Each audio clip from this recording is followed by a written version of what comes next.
The Liberals Gun Corner, a proud progeny of the Gun Rights Radio Network, hosted by Cowboy T, San Francisco liberal with a gun. This podcast is always available at www.liberalsguncorner.com, and you can email us at cowboyt@liberalsguncorner.com. Cowboy T here. Welcome to episode 62. Well, the liberal here likes pretty much anything that goes bang reliably. It's a gun, right? Yeah, well, on the interwebs, I see all sorts of advice on, what to buy. We talk about this sort of thing here from time to time. Reason is that when it comes to guns, well, opinions really are like those nether regions. Everyone's got one, right? Pretty much. It's basically a Ford, Chevy, Dodge thing. Happens between revolvers and semi-auto pistols. Happens in the world of rifles, even within categories of rifles. Yeah, shotguns, same thing. That's pretty much Remington versus Mossberg for the most part. Well, like I said, I like anything that goes bang reliably. Turns out I also like Ford, Chevy, and Dodge trucks too, especially if it's any sort of diesel. I love diesels. Anyways, I digress. So over the next couple of episodes, we're going to talk about a few categories of handgun. An example of each and why that category is worth looking at. The particular holy war that we'll be covering is Tupperware guns, such as Glocks and Springfield XDs, with their polymer frames, versus the old school all-metal guns, metal and wood, such as 1911s, Browning High Powers, Beretta 92s. This episode will cover the polymer guns, the Tupperware guns. Gaston Glock. Oh boy, he really came up with something when he started his gun company. There's a reason, folks, that the Glock became so doggone pervasive in police departments and European military forces. Over in Europe especially, by the way. You've got some nationalistic practices in the various countries where they like to favor their own companies. Yeah, but Glock made some serious inroads even there. I actually read the story of how Mr. Glock did this. It's really interesting. His company came up with a design that used, 32 parts? Something like that? That was dead simple compared to just about anything else out there. And field stripping one of these Glock pistols, I've field stripped them quite a few times. I can have the gun field stripped, cleaned, and back together in 5 minutes, ready to rock. I actually timed myself doing this, and it was under 5 minutes. Yeah, and the thing shoots well. It's reliable. It was such a revolutionary design that American police precincts, they just had to have this pistol. And we all know that they did. In droves they had them. Guess what? People who weren't cops, they wanted them too. Folks like you and me, I'm talking about them. They bought them in droves as well. And then the patents finally expired.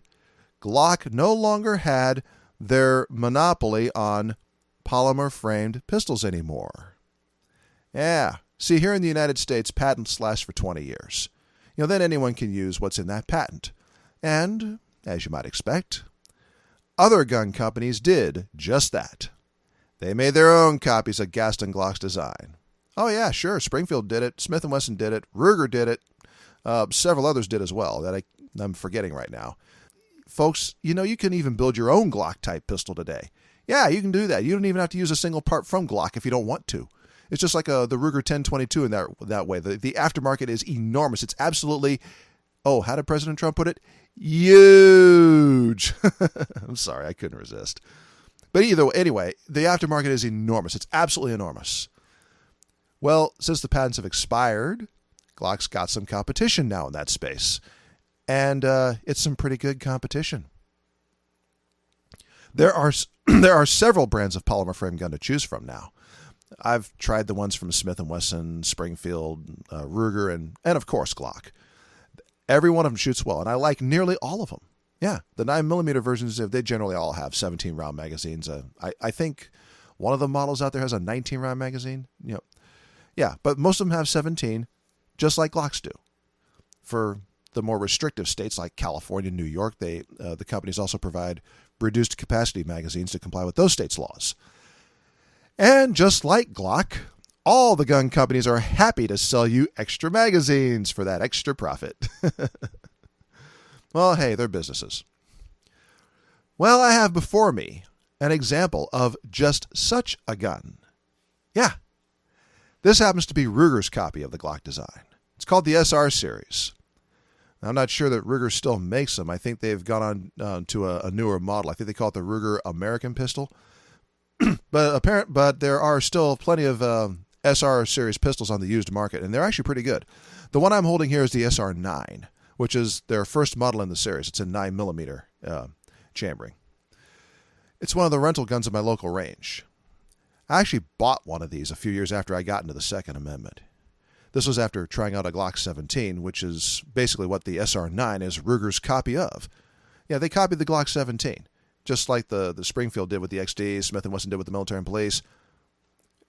I got to tell you, I liked the Glock-17 when I shot at it. It's a good gun. So why'd I buy the Ruger? Well, because the Glock was about $550 and the Ruger was $200 less money. Yeah, this thing cost me $349. Pretty good, huh? But seriously, though, anything that applies to the Glock applies to its copies as well as far as functionality goes. The SR9 also shoots very well. It's just as easy to field strip and clean as a Glock is. Seriously, folks, these guns are really easy to maintain.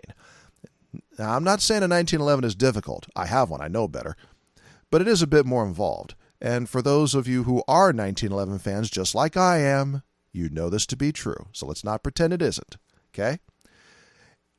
These plastic guns are just that easy.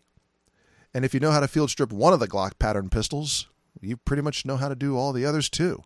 Seriously, when I was working at the range, part of my job was being in the gun cleaning duty rotation. We range masters would rotate in gun cleaning duty, which personally I rather enjoyed. So throughout my time there, I cleaned every gun we had. Having had experience field stripping and cleaning my own SR9, I picked up one of our rental Springfield XDs, and gosh, I had that done in, basically 15 minutes. Yeah, seriously, 15 minutes. First time I'd ever done a Springfield XD. Only took that long. Then I did the same thing with the Glocks and the Smith & Wesson MMPs. Same process. I had them done and ready to go in about 10 minutes each. And I wasn't rushing either. Now, there are a few questions that come up with the polymer-framed guns. These are common ones that come up, and here they are. Number one, is this one of those plastic ghost guns that can slip by metal detectors at the airport? We'll get to that, don't worry. Number two, since the gun has lots of polymer, it's a polymer frame, that means the gun is lighter. Does this mean that it's going to kick more when I fire it? Number three, will it last as long as an all-metal gun, say like a 1911 pistol? Let's deal with each one in its turn. We'll start with number one. Well, actually, come to think of it, there's one question that ought to come before even that. We'll call it question zero, since I'm a computer guy, and we computer guys, we like to start counting from the number zero, all that binary stuff. And it's also probably the most important question and should be asked first. That question number zero is, can they shoot? Here's the answer. Oh yeah, they can shoot. The cops wouldn't love them so much if they weren't good shooters. I have yet to meet a Glock pattern pistol that doesn't shoot well. All the major gun companies make good ones. I've also seen some home builds that not only shoot very well, they also look really cool too. Yeah. So yeah, they can shoot. Well, I sure wouldn't want to be on the business end of one. Now, let's get to question number one. Is this one of those plastic ghost guns that can slip by the metal detectors at the airport? Answer. No, a Glock-type pistol will not slip past the metal detectors. No, of course not. That's just silly. It's even stupid. Seriously, it is. We briefly touched on this in the previous episode, number 61, the last one, about so-called ghost guns. Ooh, properly known as home builds, by the way. Shortly after Gaston Glock came out with his new pistol, I'll tell you a little story about this. Congress went nuts. Oh my God, undetectable plastic guns! Oh no! Yeah, the result was the Federal Undetectable Firearms Act of 1988, signed into law by President Ronald Reagan. Now, I need to tell you something about that act. The original version of that act, that was targeted directly at Glock's new pistol, the Glock Model 17. The act, as it was originally written, would have made that pistol illegal. Yeah, I know, right? Crazy. nuts. But that was the actual target.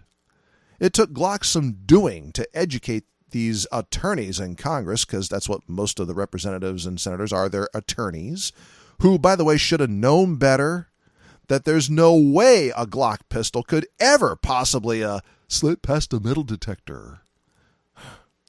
So, fortunately, Congress modified that bill so as to not make these pistols illegal, because that would have been stupid if they had. It's a good design for a pistol. The cops, they love them, and so do lots of other gun owners. Well, anyway, the bill got modified to account for the truth about these pistols before being signed into law. So, no, it's not an undetectable gun at all, no. They show up nice and bright on the detectors, I assure you. Second question. Since the gun has lots of polymer, it's lighter. Does that mean it's going to kick more when I fire it? Well, answer, yeah, a little bit more. Laws of physics and all, sure. But not that much, really. It's really not that much more. It's really not that bad. My wife compared a Ruger SR-45, another plastic gun, and a Springfield 1911 a few years ago. The SR-45 is Ruger's copy of the Glock-21 in .45 ACP. The Springfield 1911, naturally, was also in .45 ACP. Duh, it's 1911. She could feel the difference. Well, so could I, actually. But it wasn't a huge difference. It really wasn't that big. Also remember that a lot of people carry these pistols. Whatever it is they buy, they carry them. One of the nice things about polymer-framed guns, and any cop will tell you this, is that you're carrying less weight. Now, I personally don't mind the additional weight of, say, an all-metal Beretta 92, which the cops used to carry before Glock pretty much took over the police market with its Model 17. It used to be the Beretta 92. But some people are more sensitive to the weight difference. And if you're one of those people, you're going to appreciate the weight savings after a whole day carrying that lighter pistol. Oh, and speaking of carry, there's an interesting topic here. Yeah, these gun makers make smaller versions of their plastic pistols too. Yeah, Springfield makes the XDS, which I've fired. I've tried it out. It's pretty good. Smith & Wesson, makes the M&P Shield, the Military and Police Shield. Glock makes, well, quite a few models. Ruger makes the LC9, and I think also I still think they make the LCP. All of these can fit in a purse, a pants pocket, or a coat pocket, or a jacket pocket, something like that. They're pocket guns. This way you can be, nice and discreet if you choose to carry. I've always believed that discretion is the better part of valor anyway, but especially with carry. But that's just my personal opinion. Anyway, the lighter the gun, the easier it is to carry. So these polymer guns really are nice for that. Now, the third question. Will they last as long as my granddad's 1911 from the war? Honestly, I don't know. I really don't. Polymer frame pistols have only been around since the 1980s. That's just over 45 years now. Yeah, so that's a good long time. 45 years is not bad. But let's face it, 1911s have been around since, 1911. And they really got popular after World War I. Yeah, there's an old Marine I know who has his father's World War I 1911 pistol. It continues to run great. This old Marine, he fought in the Korean War, and he's still with us. He's in his 80s. Yeah. His pistol continues to run great. So we just haven't had enough time to know how long the plastic frame guns will last compared to the metal ones, one of which I just told you about is now, what is it? Gosh, it's over 100 years old now? Yeah. So we haven't had 100 years yet. But I can tell you this. I have seen some of the early Generation 1 Glock 17 pistols at the range. These things are now over 40 years old. Remember, they came out in the 1980s. They still go bang. They still shoot well. They still hit bullseyes. And they still shoot reliably. So, it's looking pretty good for these plastic jobs as far as longevity. So what do I think of this Ruger SR9 in front of me? There's the question. Well, I'd certainly put it in my list of recommended pistols, no question. Even though they don't make them anymore, at least to my knowledge. If you find a good used one, yeah, by all means, buy one. It's easy to shoot. It's easy to reload. It's easy to maintain. It's reliable as heck. All that good stuff. And it's affordable. Well, actually, all those things I just listed, they're true of most of the Glock pattern pistols. It's not just Rugers, it's Springfields, etc. I know things are, kind of out of whack right now because of the gun rush last year. Yeah, I know. But normally, the polymer-framed guns are reasonably affordable. Smith & Wesson came out with a really ergonomic design for their pistol that a lot of people do like. And that includes their pocket version, the Shield. Yeah. Among small carry pistols, I really like that one. I like the Shield a lot. And one of my favorite plastic pistols is the Glock 21 and 45 ACP. Yeah. Yeah, I'm a 1911 guy, and I like this Glock.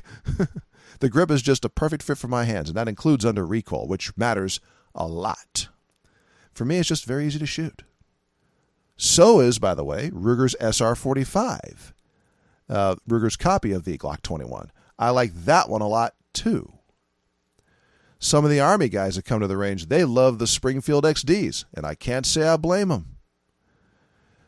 There are reasons these plastic guns are so popular, and they're all good reasons. Next time, we'll talk about the metal guns. I should say the all-metal guns.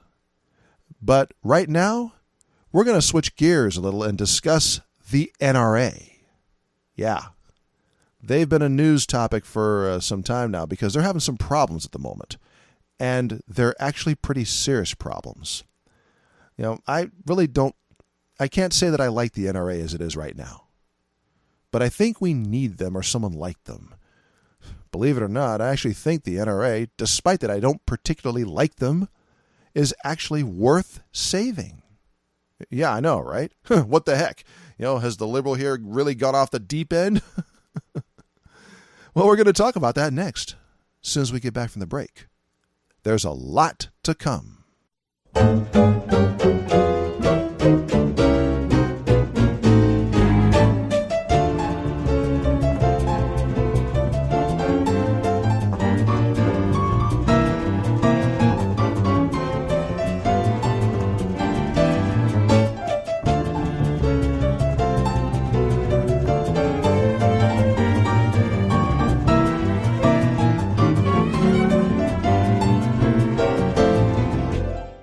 We're back.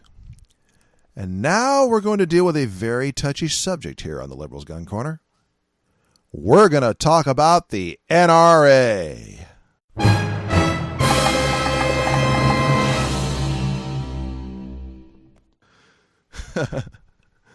Well, pretty much everyone who follows the Second Amendment's heard of the National Rifle Association. Yep, the NRA. Duh, of course. We also know they're experiencing, shall we say some troubles at the present moment. Looks like some anti-Second Amendment activists in New York, one of them being their current governor, Andrew Cuomo, along with a bunch of his cronies like the State Attorney General, Letitia James, are going after the NRA and trying to bleed them dry with legal fees. Yeah. It's no secret that New York, both New York City and New York State officials, have never liked the NRA. Now, how come the state of New York can go after them? Why can they do that? Well, it's because the NRA's headquarters may be in Fairfax, Virginia, but they're actually incorporated in the state of New York. Uh-huh. Well, now it seems those officials might actually have a legal case against the association. And believe you me, folks, they're milking it for every bit that they can. According to the legal documents, looks like the top bosses have been using NRA membership funds to line their own pockets. Uh-oh, or as Astor would say, ruh-roh, because that's definitely a no-no. And that's really a shame, too, because the NRA actually has the potential to be a major force for good. They have the potential to be the nonprofit version of what the Swiss government is for its citizens. There's so much potential there. And we need that voice, not just for political lobbying, by the way, but also for firearms education. We need that sort of thing. And that's why I think the NRA actually matters, and why it's actually worth saving. Yeah, even with their faults, and believe me, they got some pretty big faults, it's actually worth saving. Here's why I put it that way, worth saving. It's because recently a judge in Texas told him, nope, sorry, can't declare bankruptcy just to try to get away from the case against you in New York. Not going to happen. And personally, I think the judge was right. If organizations can do that, then we'd have a major problem. And now, though, as a result of that, the NRA is facing a very real problem. They might actually get dissolved. That's right. We're looking at dissolution here, folks. And that would not be good for several reasons. So we're going to talk about that and what the NRA can do to save itself. It's going to take a lot of work. A whole lot of work.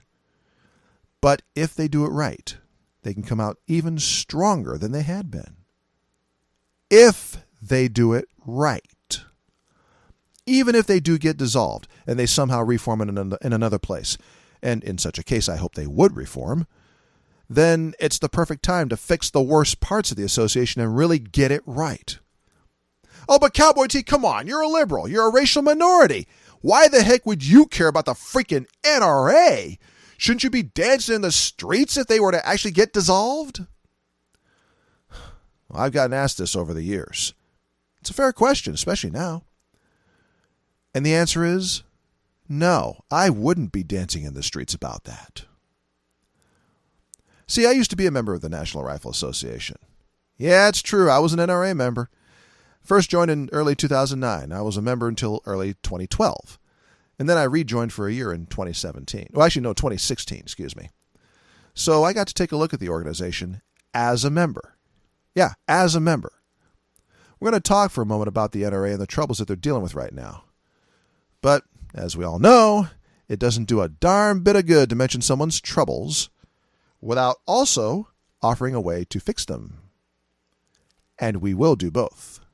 Turns out we need to. We do know so far that the NRA top bosses, especially Wayne LaPierre, the CEO and executive vice president, have been living large. Oh, yeah. Mr. LaPierre himself is said to get a total compensation package in the seven figures. It's somewhere between $1 million a year and $3 million a year. I've heard anywhere in between there. Now, unless you're the CEO of a large tech company, that's a whole lot of money. It sure is to me. 7 figures a year? Nice work. I wish I could get it. Okay, fine. So he's got a nice fat compensation package. Now let's just leave the ethics of that out of it for the moment. As long as it's legal, then there should be no legal trouble. Is it a good idea? Oh, probably not, no. But it could very well be legal. I'm not a lawyer. I know I don't play one on TV either. Nope. But there's probably a legal way for that to happen. Otherwise, it wouldn't have been doing it. However, if you're misdirecting association funds to line your pockets, though, that's big trouble. And that's the charge against the NRA and their top bosses. Fraud. The result, the NRA wanted to declare bankruptcy and reincorporate, I believe, to Texas. I don't know, maybe they thought that doing that puts them out of New York's admittedly hostile legal jurisdiction. But even if the judge hadn't given them that recent smackdown, they still might not have been out of hot water at the federal level, since, guess what, the NRA gets money from people all over the country. And with a shotgun Joe Biden presidency, I wouldn't be surprised if there aren't federal charges and legal action that result from all this. Now, that sounds pretty bad, right? I got news for you. That's not the worst of it. Yeah, I know it sounds pretty bad, but there's something else that's even worse. The most damaging thing that this has done is it's gotten a lot of NRA members and donors wondering if they should keep giving to the NRA. It's shaken the confidence of a lot of the membership. Yeah. And you know what? I get it. If I think my membership dues are being misused, then I'm going to wonder too, hey, should I keep giving them my hard-earned money? And that's the biggest threat, I think, that the NRA is currently facing. Out of all the threats, I think that's the biggest one. Oh, yeah, sure, you got the diehards who'll stick with them no matter what. Yeah. And then there are the rest of us. I freely acknowledge that I joined the NRA after the election of President Barack Obama, because like a lot of you, I was afraid that there would be new gun bans. Remember, Just like right now in 2021, just like today, in 2009, it was a Democratic president with a Democratic House of Representatives. And not just a Democratic Senate, but a filibuster-proof majority Democratic Senate. Yeah, they had 60 Democrats in the Senate at that time. And guess what? That's enough to stop any filibuster on party lines. Straight party line, you can stop a filibuster in its tracks. So yeah, the threat of more gun restrictions was actually very real. It was no joke. So I joined for 3 years. With the exception of the 2016 to 2017 year, I did not renew after 2012. And that's because of something they did. I'll get into that in just a moment later on, because it's actually pertinent to the problem that the NRA is having right now with getting new members. We all know there were about 8 million new gun owners last year, but not very many of them joined the NRA.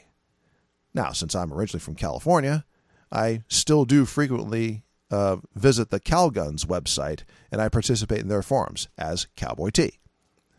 One of the things I see all the time on that forum by NRA members is, if you're a gun owner, you need to join the NRA. I asked them, well, okay, how about the Second Amendment Foundation or something similar like that?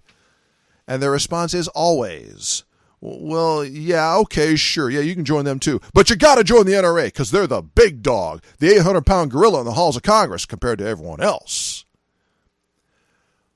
Well, that 800-pound gorilla seems to have been on a diet recently because they've obviously lost a lot of weight. And that means they've lost a fair amount of lobbying power in the halls of Congress, too. Now, back in 2009, after Obama's election, the NRA still had a fair amount of political clout. No question about it. And I think that's why the Democrats, even with a filibuster-proof majority in the Senate, and that means they could have rammed anything they wanted through, I think that's why they didn't actually pass any more gun control. Instead, they left it to the president, in that case, of course, President Obama, to do what he could through executive branch regulations and such, executive orders, that sort of thing, which means not very much. He couldn't do very much. See, the members of Congress were afraid that they might lose their own elections if they went forward themselves, see. So they didn't want to risk it. However, that was 2009. This is 2021, 12 years later. The Democrats are now very seriously working on pushing gun control through and getting it to President Biden's desk for signature into law. Clearly, things have changed, and the Democrats are now a lot more willing to go forward with this. Clearly, the NRA is having more difficulty these days. So, what do you do when you're having trouble like that? Well, two major things come to mind. Number one, you clean up what you need to clean up internally. And that, by the way, may include a total clean sweep. Number two, after you do that and make it clear that you've done that, you have a membership drive. I think the NRA needs to do both of these things. Both of them. Now, I've taken the NRA's basic pistol course, a basic rifle course, and both the metallic cartridge and shotgun cartridge reloading courses. And I can highly recommend all of those courses by certified NRA instructors. I really do believe in that. Yeah. Those who choose to become gun owners, first off, that's a good thing. Welcome to the fraternity/sorority that we are. Second, I really do believe a good course like that is good for you. It sure was good for me. Now, should it be legally mandated? No way. It's like literacy tests for voting. We should never mandate it legally. But you really ought to take the firearms courses, because especially basic pistol or basic rifle, because they teach you a whole lot. And that's really the core foundation of the National Rifle Association. Yeah, it's actually education. That's their real core foundation. That was their original goal. To educate the American rifleman on good marksmanship practices. And that is a very good thing. But I know a lot of people who hear NRA and spit on the ground. And I don't blame them one bit for doing that. Yeah, I'm serious. I don't. Well, how come, Cowboy T? Well, to answer that, we got to deal with those two things that the NRA needs to do. We got to deal with that. And so let's do it. Let's deal with number one first. The bit about cleaning up what they need to clean up internally. Because that's a big deal, folks. Number one needs to happen before number two, the membership drive, can possibly be successful. Now, obviously, I'm not a lawyer. I just told you that. I don't even play one on TV. And there are a lot of things that a lot of us are not privy to with this case. So all I can go on is what I've read. And from what I've read, there's at least the appearance of misuse of association funds. That right there should be reason enough for cleaning house. And yes, that includes both Wayne LaPierre and Chris Cox. Just the appearance of misusing association funds should be grounds for dismissal or resignation. This is especially so because the NRA is in fact a non-profit organization. Yep, that's right. The NRA is a non-profit, folks. It's one of those 501c Section 4 tax-exempt non-profit corporations. There are certain things you cannot do in a tax-exempt nonprofit. There needs to be a full, straight-up investigation into any wrongdoing. It should not, obviously, be by the partisan gun grabbers from New York. No way. Rather, the investigators should be nonpartisan, no political agendas. Well, at least as much as we can get, since, well, everyone's got some sort of agenda. So the backgrounds of the investigators would need to be looked at pretty seriously as well. That is to say, no Democrat or Republican partisans. Neither one.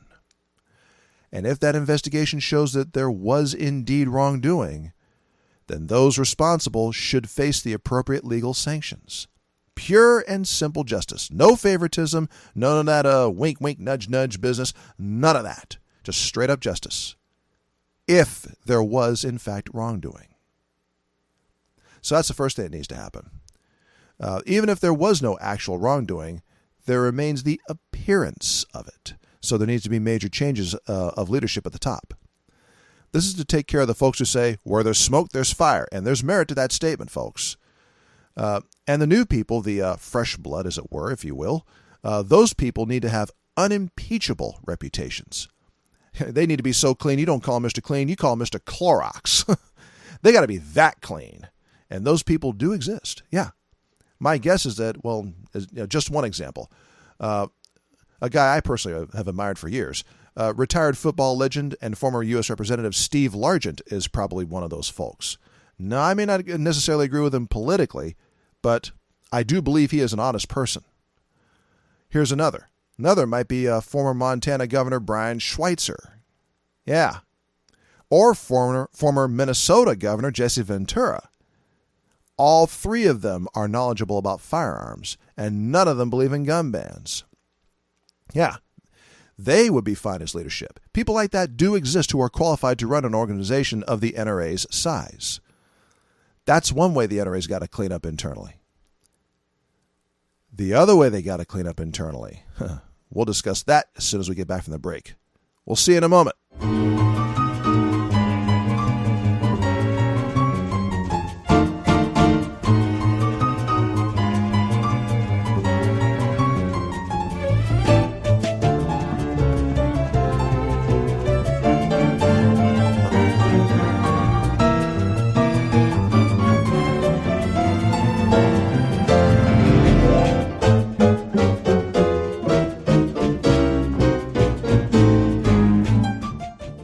We're back.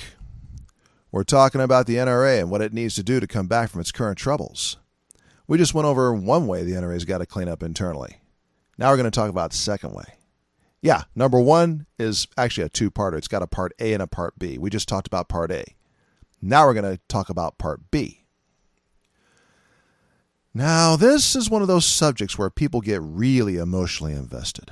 I got to warn you, okay? This is probably going to be especially true of my white conservative brothers and sisters who happen to also be NRA members. Just as I ask my liberal brothers and sisters to hear me out first before they judge, I am now asking that same thing of you. Just hear me out first. We had pretty much an entire episode very recently dedicated to how an organization near and dear to a lot of liberals, I'm talking about the Democratic Party, has some fairly serious ugliness that, as liberals, we need to deal with and fix. That was episode 59.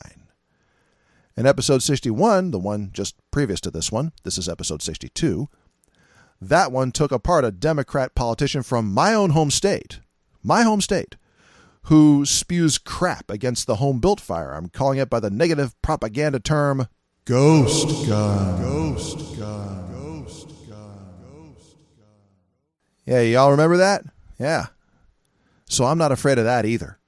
I know no one likes hearing that their baby is ugly, but you can't fix things unless you face them head on. This time, it's members and supporters of the NRA that need to fix a certain ugliness that their baby has. And it's critical that they do so. This is an ugliness that, say, the Virginia Citizens Defense League, or VCDL, goes to a fair amount of effort to avoid. And generally, they do a pretty good job. That's why I've been a member for over 10 years and counting.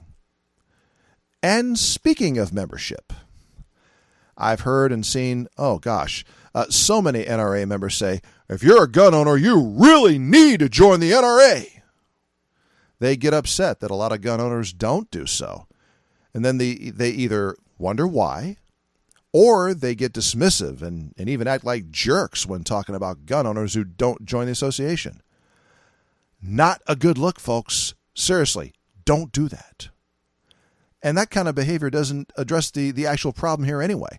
And that's unfortunate because, like I mentioned before, ugliness in one's baby generally can be fixed.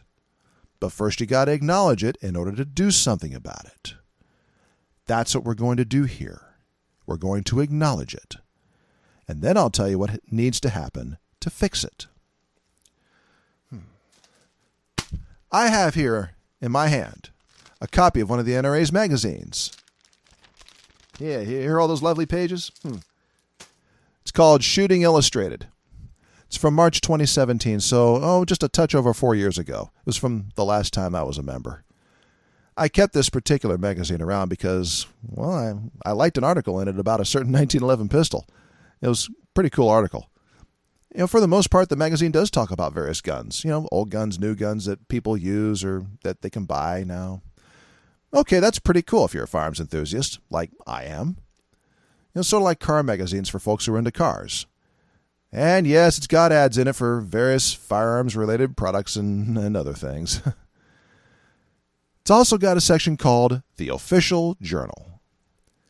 This is where they put letters from the top bosses at the NRA. Yeah, it's a preface to the magazine before you get to the meat. Yeah, you'll see pieces from Wayne LaPierre, Chris Cox, and whoever the president of the NRA happens to be. They rotate those a lot. At the time, it was a fellow named Alan Kors. The more well-known of these three are, of course, Wayne LaPierre and Chris Cox, because they've been there for many, many years running now. Mr. Cox is the executive director of the NRA's Institute for Legislative Action. That's their actual political lobbying arm. Chris runs that. Well, he wrote this article in the magazine about policing. Given what we now know happens quite a bit, because it's now actually getting reported on, this is a timely topic. He wrote this piece shortly after the shooting of Philando Castile. Let's go through a few things that Chris says. Quote, "The downward trend in violent crime over the last 25 years has been nothing short of remarkable. FBI uniform crime reporting data showed that in 2015, the nation's violent crime rate was less than half of what it was in 1991, which was a record high. Just as stark has been the decline in the murder rate, which in 2012 stood at half of that of, or was it 2015? I think it was 2015. Yeah, stood at half that of 1991. Close quote. Okay, so crime's been steadily going down across our nation. That's obviously a good thing. This was before 2020, so yeah, it was at the time going down. Chris attributes the drop in crime to, and I will quote him, aggressive policing, and also the use of stiff sentences to incarcerate criminal offenders. Then he goes on to say the following, quote, "Despite the success of this approach, in recent years, there has been an increasingly concerted effort to curtail vigorous enforcement of the law, which unfortunately reached all the way to the Obama White House. Activists, some funded by anti-gun billionaire George Soros, seized upon a handful of regrettable police-citizen encounters to undermine the vital work of the law enforcement community at large. Close quote. Uh-oh. Right there, we have a problem. What he's talking about is, of course, the killings of Julian Alexander, Oscar Grant, Tamir Rice, John Crawford III, Eric Garner, Walter Scott, Philando Castile, and others like them, all black men, by white police officers. That's really what he's talking about. In some cases, the cops lied, planted evidence, and or tried to confiscate evidence showing their own improper behavior. Yeah. And Chris Cox, the executive director for the NRA's lobbying arm, reduces these terrible events to, and I quote him, a handful of regrettable police-citizen encounters. Wow. And it's important to point out here, by the way, that I didn't even mention the non-fatal regrettable police-citizen encounters that didn't end up with someone getting shot without proper cause. Yeah, I'm talking about people like Robert Wilkins. Well, I guess I really should say His Honor Judge Robert Wilkins, since he's a judge in the U.S. Court of Appeals for the Washington, D.C. court. He got pulled over and held at gunpoint with his family, including his kids in the car. The guy's a freaking judge. He's part of the legal system. Hello? And he hadn't done anything wrong. So why'd he get pulled over? Why'd the cop pull him over? Because he just looked suspicious. Not cool, folks. Not cool at all. And dismissing that as a regrettable police-citizen encounter, that's just as uncool. I mean, this even happened to Emmitt Smith. Yeah, you know, Emmitt Smith, the football running back legend for the Dallas Cowboys. That guy, him, happened to him in Dallas, where he played football for years. In Dallas. Happened to Sir Mix-a-Lot, too. In Seattle, where he's from. He's born, raised, and well-known. They pulled him over, assuming that his Lamborghini had to be bought with, drug money. Sir Mix-a-Lot is filthy rich, folks. Filthy, stinking rich. And that's from smart money management. And, as he himself puts it, properly monetizing my rap music. It means, enforcing your copyrights and all that other thing. Licensing your music. He reports that his mega hit, Baby Got Back, I like big butts and I cannot lie, you other brothers can't deny, that one, that just by itself has made well over $100 million over the years. Just that one song, by itself, over $100 million. Just the one. That doesn't even count his other pieces. Oh yeah, he can afford that Lamborghini legitimately. So why pull him over if he wasn't breaking any traffic laws, which apparently he wasn't? This is the kind of thing that Chris Cox minimizes and dismisses by referring to a handful of regrettable police-citizen encounters. Now, this article is a good page and a half of small type. That's why I had a little trouble reading that date, that 2015 date there earlier. So I won't bore you with the whole thing. I won't bore you with the whole article.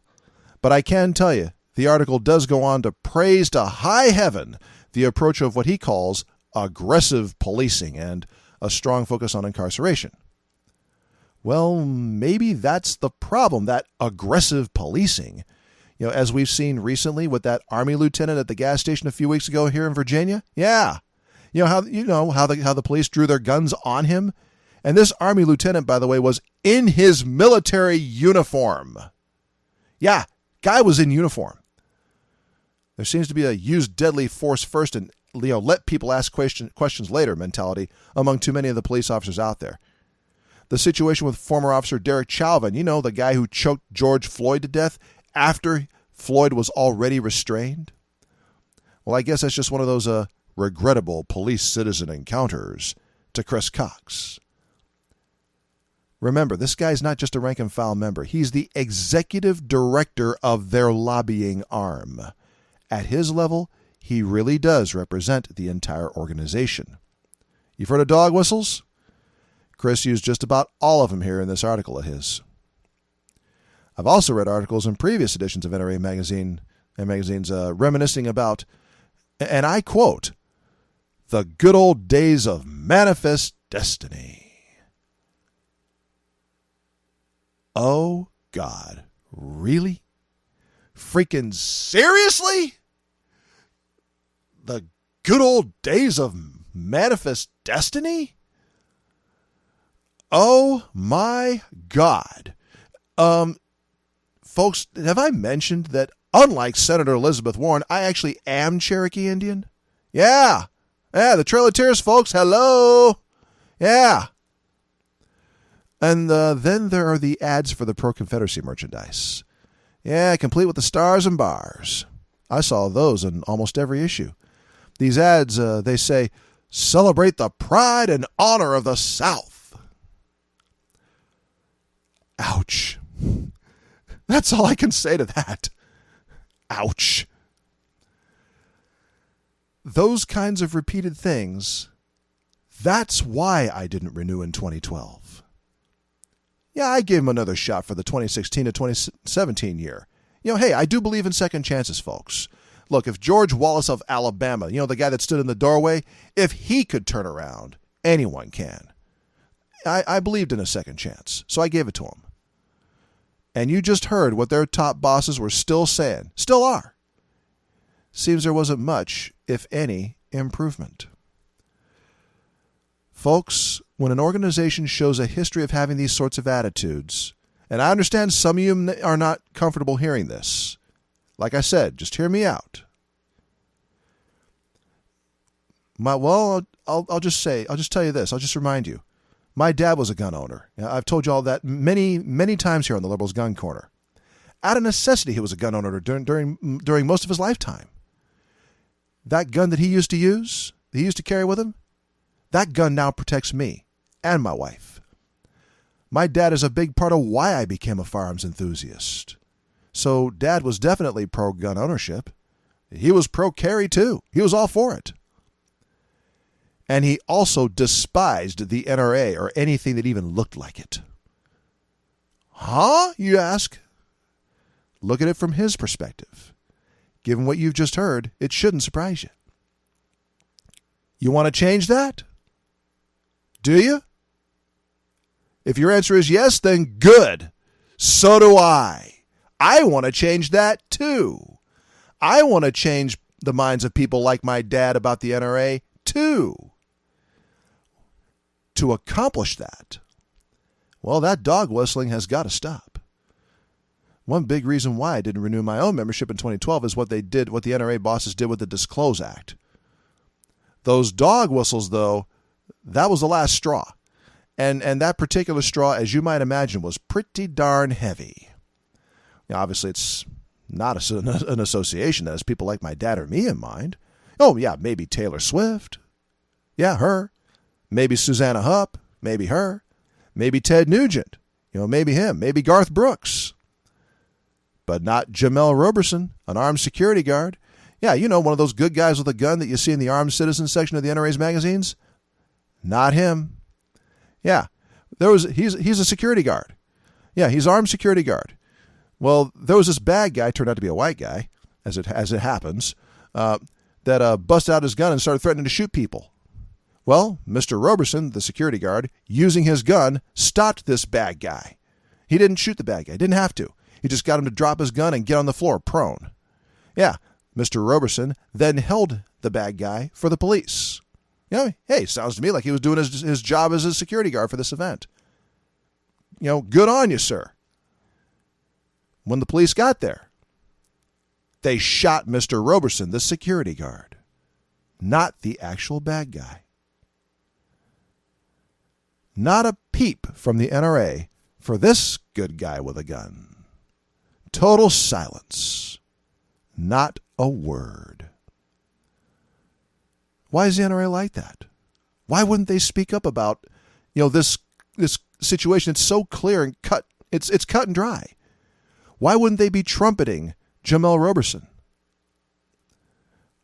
Why aren't they willing to speak out against the atrocity that happened to that Army lieutenant either? Why are they so reluctant to defend good guys with a gun? If it's someone like Mr. Roberson. Well, I recently learned that the NRA gets a fair amount of their donations from both police unions and individual police officers. Yeah, and apparently that amount of donations is pretty big. The association's leadership has cultivated a pretty cozy relationship with the police. So, that may explain why they're so reluctant to even look like they might be criticizing the police. And guess what, folks? That's not good enough if they want to keep on going as an organization that actually matters, especially with what they got on their plate right now. The NRA's got to be way more inclusive in their attitude if they want more members. More specifically, they need to reach out to not just cops, and not just white females either, but also, and especially, I would say, the brown folks. I'm talking black people, darker-skinned Latino people, people from India, Native Americans, and so on. Instead of ignoring Philando Castile like he never existed, stand up for him. And then, instead of sending Dana Loesch to engage in character assassination against Philando Castile's memory, which is what the NRA did, instead of doing that, get behind Mr. Castile and his family. Demand answers of why the cops shot him when he was doing what the cops said to do. He was complying with the cops' orders. Pursue that. Don't let it go. Keep bringing it up until we get some real answers and some real improvements. And that's the sort of thing they need to be doing a lot more of in defense of gun owners.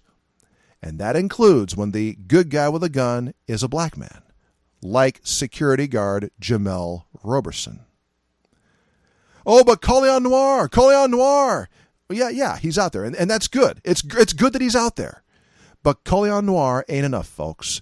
You can't just have your onesies and your twosies and say, yeah, we're good. It doesn't work like that. No. The NRA does a good job reaching out to white women. They need to expand that outreach, big time, to racial minorities as well. And especially to black people, given the history of gun control in this country, some of which, by the way, the NRA backed, like California's Mulford Act. Yeah? That's the other thing I mean by the attitude at the top needing to change. What I mean by cleaning house. And it's got to, because, well, of the second major thing that the NRA really needs to do. And that, folks, is the membership drive. This can be done, and it would get them back on track with plenty of influence in the halls of Congress and the state legislatures. And that could be a very good thing. But they've got to do it right. And that's what we're going to cover when we come back. How to do it right. More to come.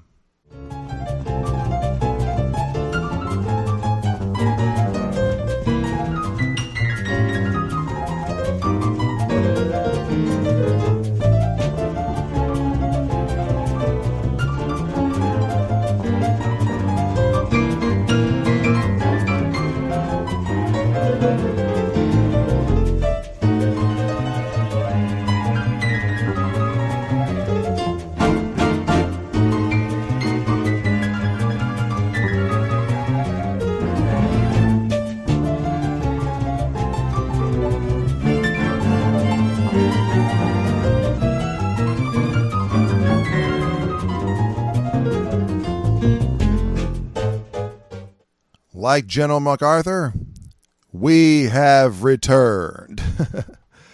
We're now going to cover the second major thing that the NRA needs to do after cleaning house, and that's a membership drive. But for that to work, they've got to do it right.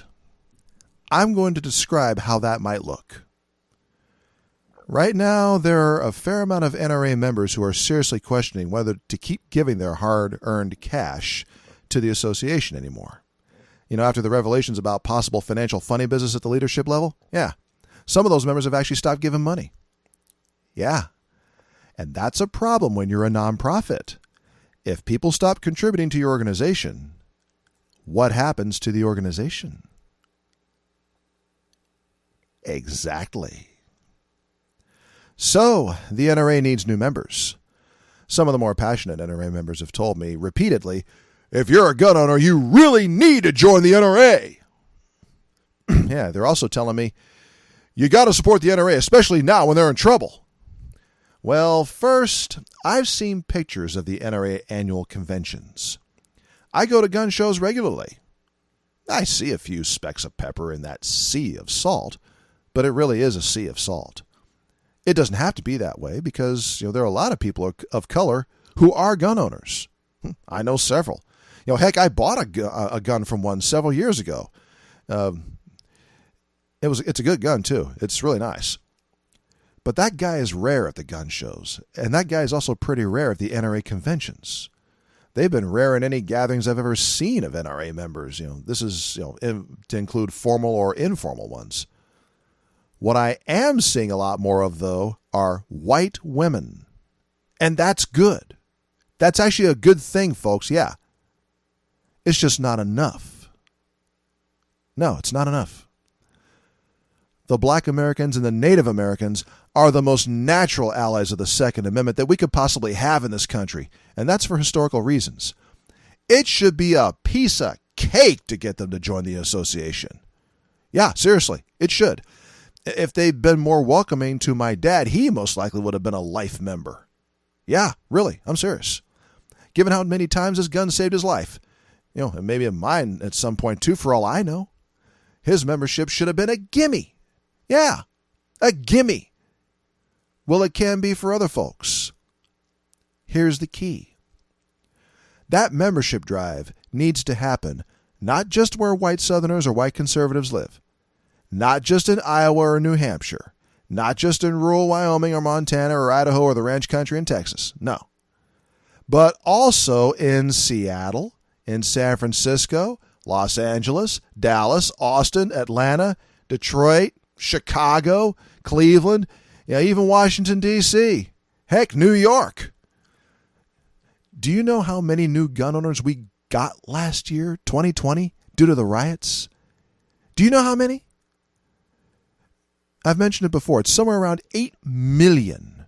This is just based on the number of FBI Form 4473 background checks for the year 2020. Yeah, at least 8 million. And that doesn't even count the private face-to-face purchases that we don't know about. Black firearms instructors are talking about how their business has boomed over the last year. You kidding? Black people are flocking to these instructors. By the way, that's a very good thing. I believe in firearms instruction, and I'm really glad to see people getting some training. All you new gun owners out there, please get some training. It's good for you. I myself have been asked about teaching people how to shoot. And yes, I have done it plenty of times before. People want the tools to defend themselves, folks. They don't want to be legally prevented from having those tools, at least not based on the gun purchases we've seen over the last year. East Asian people are buying guns too because they're getting physically attacked by racists and accused of, well, you brought that China virus over here. Yeah. So there's a clear pool of new potential NRA members ripe for the picking. Seriously, they're ripe for the picking. They're practically on a silver platter. So that membership drive needs to happen where these folks actually live. And it needs to happen over time. This means being in it for the long haul. Don't just show up once or for a week of good behavior and expect magic. No, it doesn't work that way. For all my white conservative brothers and sisters, imagine if the Democratic Party members came up to you and said, hey, okay, we've learned our lesson. Yeah, vote for us, we'll do good by you. Would you believe them? Yeah, that's what I thought. You'd want to see some proof and probably over some years. My liberal friends, my liberal brothers and sisters, if the Republicans came up to you, said the same kind of thing, week of good behavior, we'll come visit you once, maybe twice. Well, we promise we'll vote for us and we'll do right by you. Would you believe them? That's what I thought. Yeah, you'd want to see the proof too. Well, so do these minority folks about the NRA. They want to see the proof. Show me the money. And by money, it means action in this case. What does that mean? It means going to their neighborhoods every so often, regularly, repeatedly, and talking about the right to keep and bear arms and how specifically it applies to them. To them. Turns out I'm pretty good at this. Yeah, there was one event a few years ago. I was talking with a bunch of college students. Almost all of them were people of color. Yeah, they range from black to darker-skinned Latino to Arabic. When I got done, they understood. Oh, true, a few of them didn't want to admit that they understood, personal egos and all that, emotional investment. But they did understand, and at least half of them directly told me so. See, I explained it in a way that mattered to them, and that's key, folks. If I'd been an NRA staffer, well, that's if I'd been welcome as one, which I wasn't, but if I had been an NRA staffer, I probably could have had a few sign-ups right then and there. And I know for a fact that I planted a seed that day in those college kids. Now, I could do that because I happen to know the concerns. I've lived some of them. A lot of NRA staffers don't know what it feels like to be in someone else's shoes, especially racial minorities. And I know that from, talking to those NRA staffers. It's pretty obvious. What does that mean? That means during this membership drive, you've got to do a lot of listening. A lot of listening.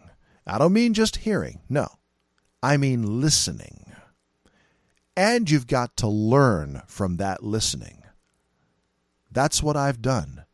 So I'm proof that this can happen. It can be done. I'm living proof. Here's how I'd start out. I'd start out with the training courses, something nonpartisan like that. Like I said earlier, the NRA's firearms education courses really are good. I can't recommend them enough. The basic pistol course, that's what got me started. Well, that and plenty of practice at the range, that made me a better handgun marksman than a lot of police officers that I've met. Yeah, it's true. The basic rifle course, which I've also taken, that gave me the fundamentals of riflemanship. From there, I continued on, and, now I'm actually pretty decent with a rifle today. Yeah, I'm not like a competitive shooter. I'm not even close. I'm not about to win any competitions anytime soon. But guess what? My marksmanship's pretty decent just the same. Don't attack my house. There's my rifle right there. If you own a handgun, take the basic pistol course. If you own a rifle, take the basic rifle course. That's how the NRA can start making inroads to communities where they haven't generally gotten much membership response. And while that's happening, by the way, while you're talking about these courses and what they can do, while people are enrolled in these courses and learning from them, you're likely to hear some of the concerns from members of these communities that they have. Shut up and listen. Do not be stupid and try to shut them down or argue with them or counter what they're saying in any way. Please, for the love of God, do not be that stupid person who does that. Just keep your mouth closed and your ears open and learn. That's your job at this point, to learn. And that's even if you're uncomfortable with what you hear. And you probably will be. Even if you're uncomfortable with it, learn. Listen. Like a former drill sergeant I once knew used to put it, suck it up, buttercup, because ultimately, that's how you're going to get members. And that's the goal here. Remember that. The membership drive. What you learn here is going to help you later getting members. And that's really what the NRA needs. And by the way, that's got to be proactively supported at the top by whatever new leadership comes in. They've got to be smart enough to actively support this, not just sit back passively, and send out, envelopes asking for money. No, that ain't going to do it. They've got to sell what the association can do for these folks. For these folks. That means not just political lobbying, but the instruction as well, like what we've been talking about. It means actively, not passively, actively backing up gun owners, even when they're black and even when it's one of those regrettable police-citizen encounters, which, by the way, is not just a handful like Chris Cox says it is. It's way more than that. I can tell you that from experience. That's got to come from the top, the leadership. And if the leadership does this, if the new leadership coming in does this, then the association could come back considerably stronger than they are now. Andrew Cuomo, it would be his worst nightmare. Same with Nancy Pelosi and Chuck Schumer and the other antis. Yeah. If they do this, if the NRA leadership, the new leadership that I hope comes in, does this, they will be helping a lot more people than they help right now. And that goes a long way toward getting members down the road. Right now, we're seeing a very strong anti-Second Amendment push, but backed by an army of gun owners who are Black, Latino, East Asian, Native American, East Indian, and so on, as well as white gun owners, all together. Such pushes for more gun control could be beaten back much more easily. True gun safety education. Well, the real thing, not that fake stuff, that, the head in the sand. I'm talking about true gun safety education. You'd see that more in schools than we do today. And I mean the true stuff, like we used to do in this country. Our country would thus actually end up a safer place that way as a result. And I would certainly welcome that. I hope you would as well. The NRA really could do a lot of good if they get the will to do so. And I really hope they do. Because, that would be the kind of NRA that we need. I hope we get to see it. This is Cowboy T signing off. Until next time. Till then, safe shooting. Go to the range and practice. And as always, thanks for listening.